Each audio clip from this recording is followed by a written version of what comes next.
Hello students, welcome to this session on hypothesis and assumptions. Research hypothesis is the heart of the research project. Hypothesis is the most important instrument in the research. Hypothesis: for a fully bedridden patient, 2-hourly position changing, 2-hourly back care, and a high protein diet will build up the body's resistance, promote the blood circulation, and prevent bed sores. Learning objectives: by the end of the lecture, the students will be able to get a basic understanding about the hypothesis, familiarize with the types of hypothesis, recognize sources and formulation of hypothesis, and explain the basic concepts and types of assumptions. Now, a hypothesis is a formal tentative statement of the expected relationship between two or more variables under the study, and they provide clarity to the research problem. They also indicate the type of research design. So it translates the research problem into a clear explanation or prediction of the expected results. A clearly stated hypothesis includes the variables to be measured or they can be manipulated, and it identifies the population to be studied and also indicates the proposed outcome for the study. Now, how to define hypothesis? So it is a tentative prediction of the relationship between two variables. It implies that there is a systematic relationship between an independent and a dependent variable. Hypothesis reflects the research worker's guess. It is a guess as to the probable outcomes of their experiment. So they are guessing the outcome. Hypothesis places clear and specific goals before the researchers to be achieved and provide them with the basis for selecting the samples for the study and also the procedures to be adopted to meet these goals. Now, importance of hypothesis. So why are hypotheses important? They provide a powerful tool for the advancement of knowledge and they enable the researcher to investigate further. Hypothesis provides objectivity to the research study. They provide appropriate directions to conduct the research. They offer clear and specific goals about research methodology, sampling methods, data collection, data analysis, and also interpretation of the findings. They stimulate the thinking process of the researcher and serve as a framework for drawing conclusions of a particular research study. So the primary function is to suggest new experiments, and they also provide a sort of bridge between the theories and the actual practical research. So this was the importance of hypothesis. Now, characteristics of hypothesis: simple and clear, relevant, testable, objectivity, and verifiable. So simple. The hypothesis must be stated in the form of a declarative statement. It should be in the present tense and in simple and understandable language. And it should depict a single relationship between two variables and stated in simple terms so that the meaning becomes easier and clear and also helps in the testability. Conceptual clarity.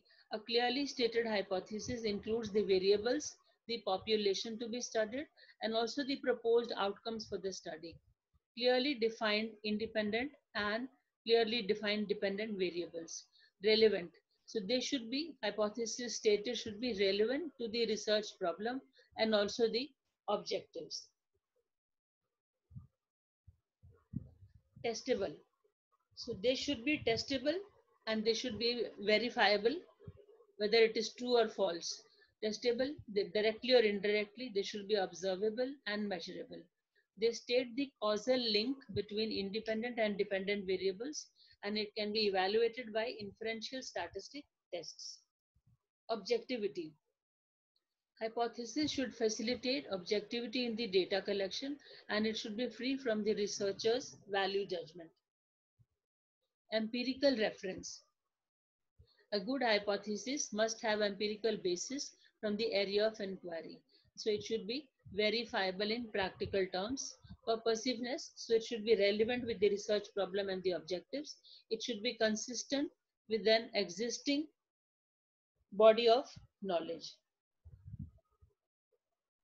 Support or reject hypothesis. So hypotheses cannot be proved or disproved. They can only be supported or not supported or rejected. If a hypothesis is continually supported, so it may evolve into a theory in the research.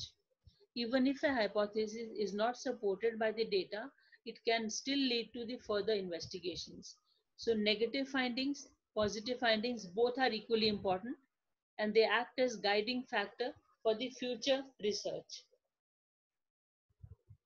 Sources. So how do you get hypothesis? Where do you get it from? Sources of hypothesis: theoretical framework or conceptual framework, previous research findings, that means review of literature, ROL, observation, day-to-day observation, and real life experiences from the clinical areas, imagination and thinking from the of the part researcher, customs and beliefs, and descriptive studies. They also offer hypothesis. Theoretical or conceptual framework, they are the most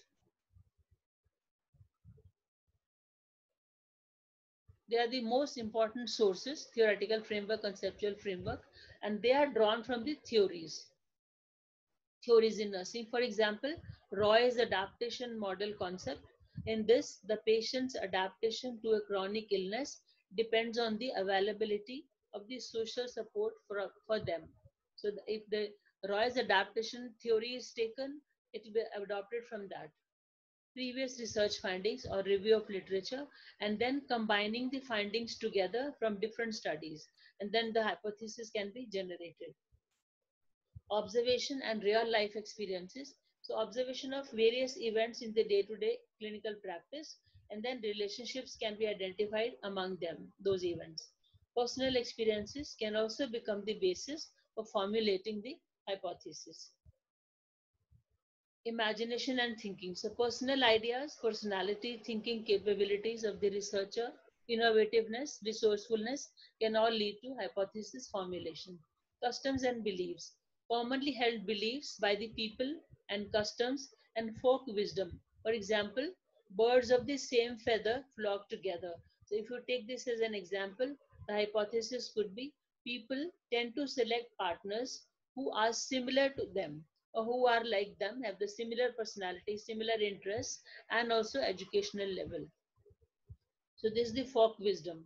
Descriptive studies. So descriptive studies generate hypotheses. So assumptions help in making them.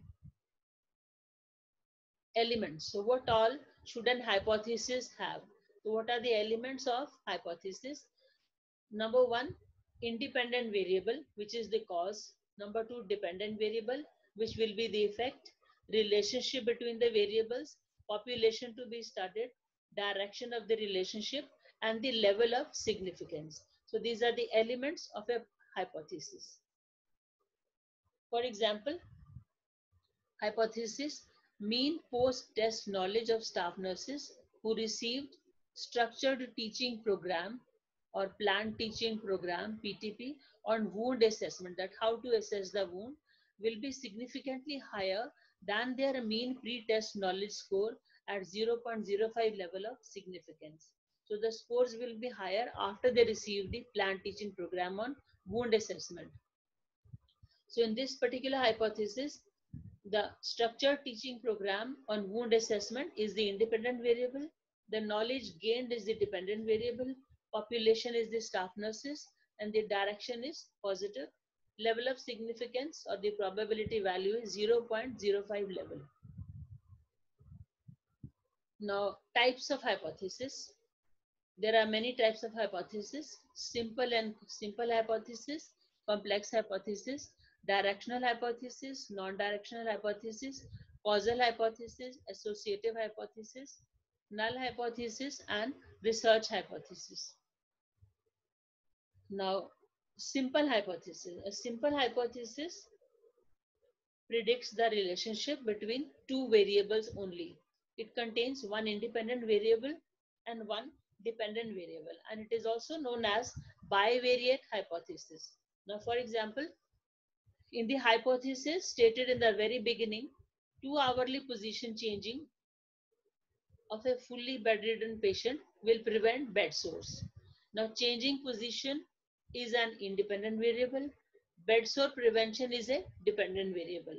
And the relationship, so there is a relationship between positioning and bed sore prevention.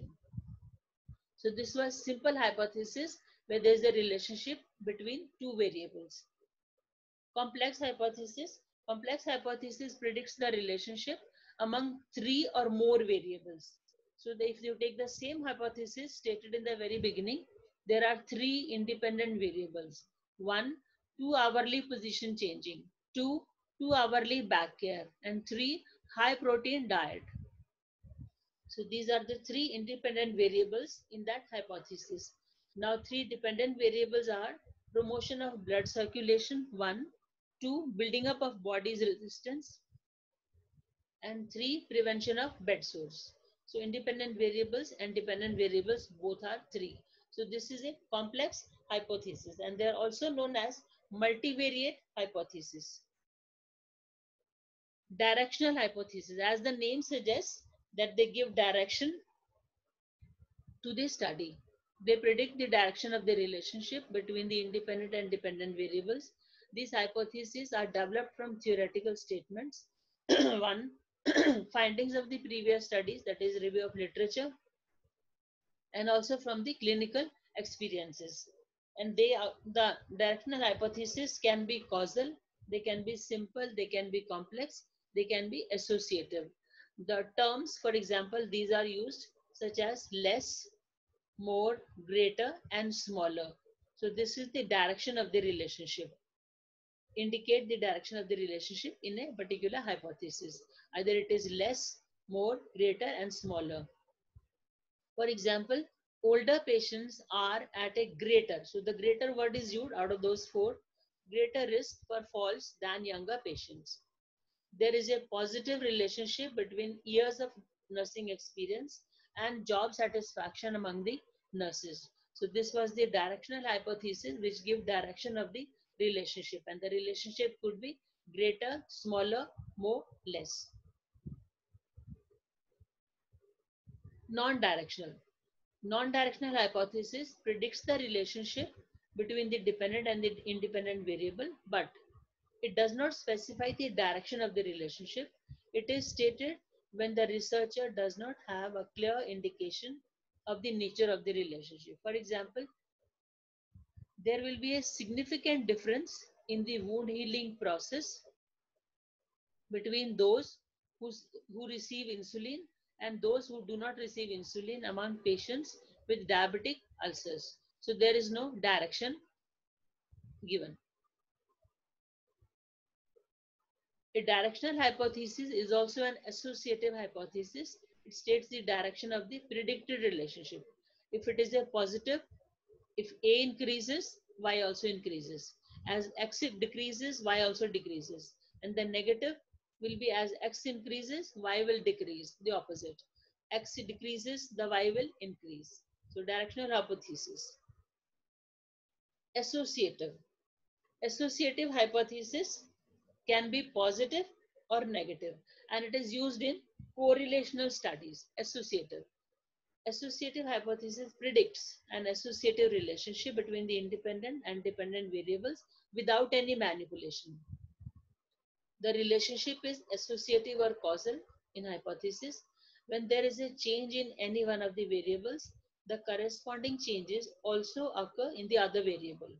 For example, the more the communication from the healthcare providers to the patients, and the higher is the satisfaction among the patients, because their doubts will be cleared out. So the more the communication from the healthcare providers, the higher is the satisfaction among the patients. So there is a association. Causal. Causal hypothesis. Causal hypothesis examines or predicts a cause and effect relationship between two or more variables, independent variable and dependent variables. It predicts the effect of an independent variable on a dependent variable. The independent variable is manipulated to show an effect on the dependent variable, and it is measured. For example, prevalence of pin site infection in orthopedic patients. Prevalence of pin site infection is lower in patients who receive pin site care with hydrogen peroxide. So if they given the care with hydrogen peroxide, that particular wound, as compared to the patients who receive the care, the pin site care with betadine solution. So this was the causal hypothesis. They predict the cause and effect relationship between two or more variables. Null hypothesis. Null literally means no. So null hypothesis is also known as statistical hypothesis. It is used for statistical testing and interpretation of statistical outcomes. It can be simple, it can be complex, it can be causal, or it can be associative. And it states that no relation exists between dependent and independent variables. An associative null hypothesis states that there is no relationship between the variables. For example, there is no relationship between smoking and the incidence of coronary artery disease. So null hypothesis is also known as statistical hypothesis, which states that no relation exists between dependent and independent variables. Research hypothesis, it is the alternative. A research hypothesis is the alternative to the null hypothesis. It states that there is a relationship between two or more variables. It can be simple or complex. It can be directional or non-directional, or it can be associative or causal. The alternative hypothesis cannot be tested directly. For example, there is a relationship between smoking and the incidence of lung cancer, because there can be many other multiple reasons too.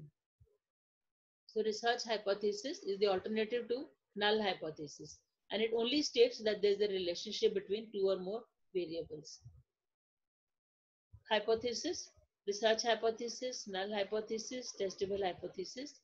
And the research hypothesis can be associative hypothesis, can be causal, can be non-directional, can be directional, can be complex, and can be simple. Now, null hypothesis can be simple, complex, causal, and then associative null hypothesis. Now, formula. Now, how do you formulate hypothesis? The hypothesis is formulated before the study is actually conducted. It flows from the research problem. So once you formulate the research problem or the research question, or do the ROL literature review and form the conceptual framework or theoretical framework. So the hypothesis flow from all these. The quasi-experimental and experimental studies, they are directed by hypothesis. And hypotheses are formulated in quantitative research studies. Correlational studies, they predict the relationships and they also include hypotheses. So one hypothesis should only contain a single prediction about relationships of variables. So that is how the hypotheses are formulated. Criteria. So criteria for writing a hypothesis should be, it should be written in the declarative sentences, written in the present tense. It should contain the population to be studied.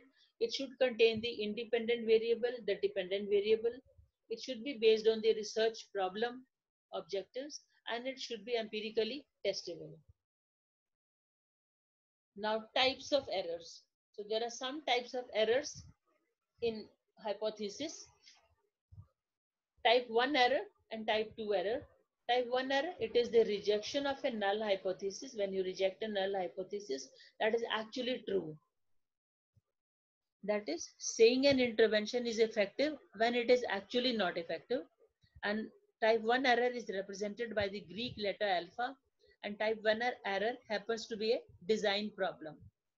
Rejecting true hypothesis and accepting. And type 1 error is more severe than the type 2 error, and this needs to be controlled. Now, type 2 error.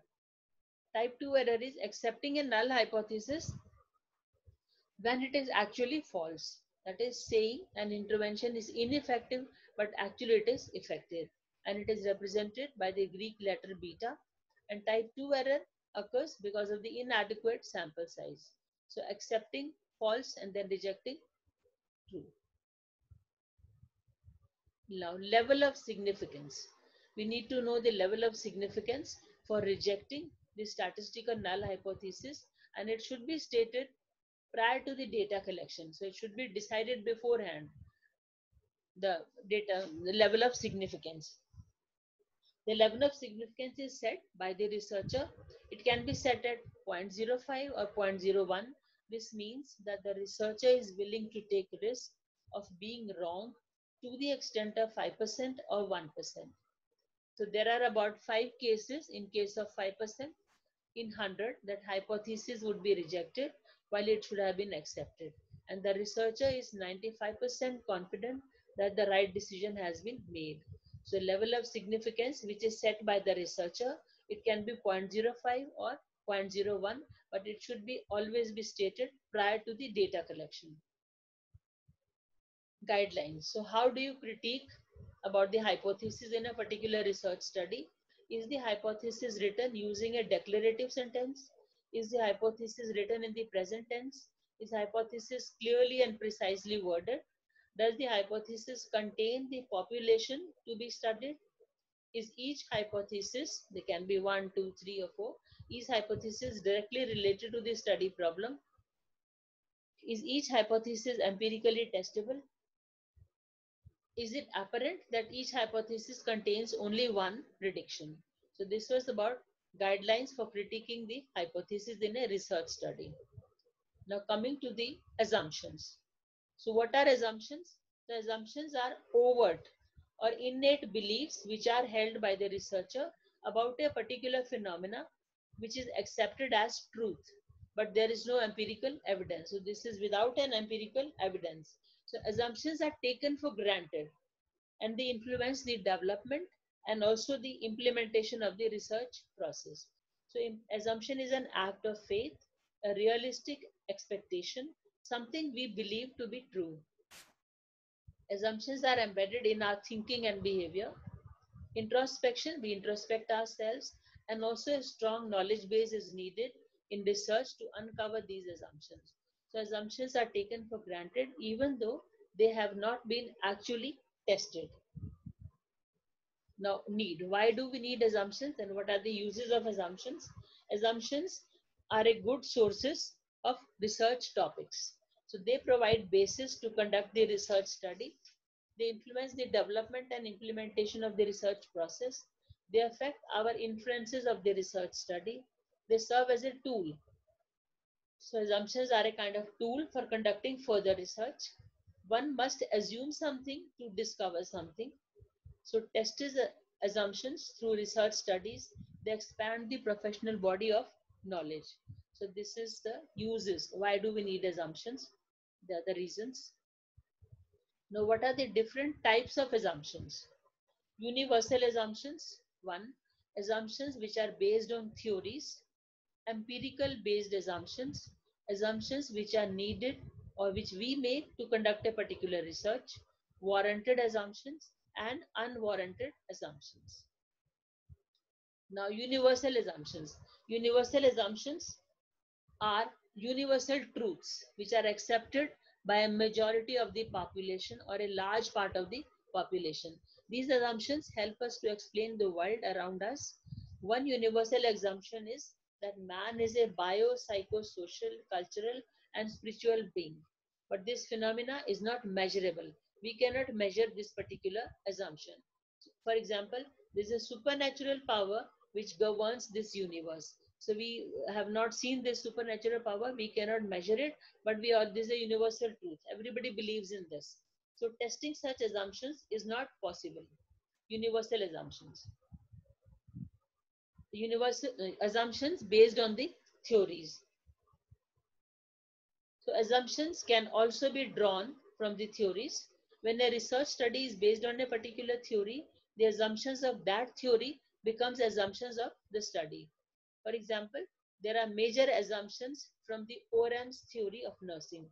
They are self-care is a requirement for every person, that we need to take care of ourselves. Universal self-care involves meeting basic human needs. Health deviation, if you deviate from the health, that means if you fall sick or experience some symptoms, health deviations in self-care is related to disease or injury. Entire theory is built on this particular assumptions, all these assumptions. So assumptions can also be based on the theories, they can also be drawn from the theories. Now, empirical based assumptions, they are derived from the previous research studies, or they can also be taken from the ROL, review of literature. They are the most reliable and they add to the enhancement of the knowledge. They can be developed to conduct a study. For example, prevalence of communicable diseases is more common among rural people as compared to the urban people. So this is empirical based assumptions which can be taken from the review of literature. Now assumptions which are needed to conduct a particular research study. So assumptions are developed to conduct a particular study and they are embedded in the theoretical framework or conceptual framework, in the research methodology, in the statistical analysis, and also interpretation of the findings. So we need these assumptions to conduct a research.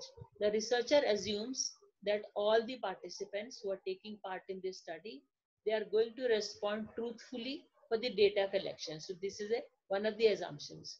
For example, prevalence of coronary artery disease is more common among urban people as compared to the rural people. So this is the assumption that we will be needing to conduct a particular research study. We will be making this assumption to conduct this study.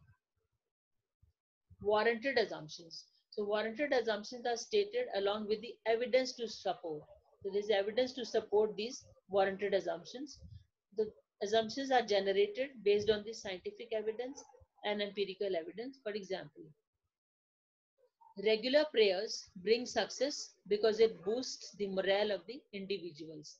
So this is a warranted assumption and there is an evidence to support. The coronary artery disease is more common in elderly people than younger ones because of the aging process. So this also we have evidence to support. So these are warranted assumptions. Unwarranted, so they're just the opposite. Unwarranted assumptions are stated without any supportive evidence or scientific evidence. For example, Almighty God exists everywhere in this universe. So this is a unwarranted assumptions, but there is no evidence to support, or there is no scientific evidence. Unwarranted assumptions can lead to faulty reasonings many a times, and warranted assumptions can be useful tools for the problem solving process. Now, difference between assumptions and hypothesis. Assumptions, beliefs and ideas that we hold to be true. So these are the assumptions. But hypothesis, it is a prediction. We predict that. Assumptions, there is a little or no evidence and they are not statistically tested in research. Hypotheses can be statistically tested and they can be either accepted or rejected in research. Assumptions are based on beliefs. They are the beliefs about variables. And hypothesis, it is a prediction about the relationship of two or more variables. Assumptions are based on the beliefs. The researcher attempts to discover the correlation. But hypothesis, prediction between the variables, they can be tested statistically. Assumptions are commonly used in descriptive research studies, and hypothesis is used in true experimental studies, quasi-experimental studies, and correlational studies. Now, let's see some common assumptions. Health is the priority for most of the people. So, these are one of the common assumptions. People want to assume control of their own health problems. People are aware of the circumstances which most affect their life choices. People in underserved areas feel underserved. Stress should be avoided. So these are all common assumptions. Health professionals view healthcare in a different manner as compared to the common man or lay persons. The thinking will be different. Attitude also will be different towards healthcare. Human biological factors show less variation, almost it is the same for all of us, biological factors, than social factors and cultural factors. The nursing process is the best way to conceptualize the nursing practices.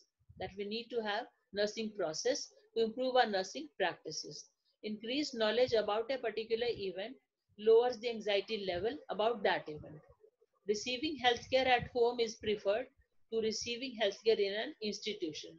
These are all common assumptions. People operate on the basis of cognitive information. Conclusion. Now coming to the conclusion, hypothesis is the principal instrument in research which is mandatory.